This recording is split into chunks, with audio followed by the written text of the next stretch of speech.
BRICS इजलास का मुश्तरका एलामिया क्यों जारी ना हो सका और क्या ये वाकई भारत की सिफारती नाकामी है?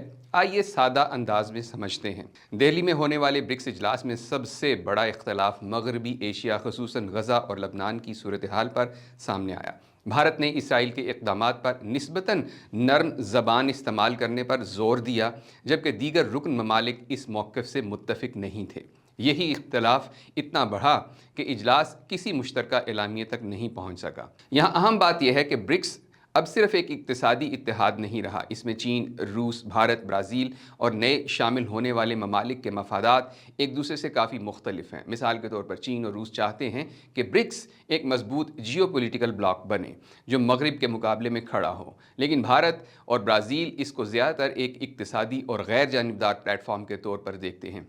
इसी तरह आलमी मालियाती निज़ाम पर भी इख्तिलाफ है। चीन और रूस डॉलर पर इन्हिसार करने के हक़ में हैं, जबकि भारत इस हवाले से मोहतात है।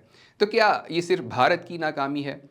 मुकम्मल तौर पर नहीं। असल मसला ये है कि ब्रिक्स के अंदर इत्तेफाक राय पैदा करना अब मुश्किल हो चुका है। मुख्तलिफ ममालिक के अलग अलग मफादात हैं और यही इस तातुल की असल वजह है। नतीजा ये है कि मुश्तरका एलामिया का ना आना एक बड़ी हकीकत को ज़ाहिर करता है। ब्रिक्स एक अहम फोरम तो है, लेकिन अभी तक एक मुत्तहिद और वाज़ेह सिमत रखने वाला ब्लॉक नहीं बन सका।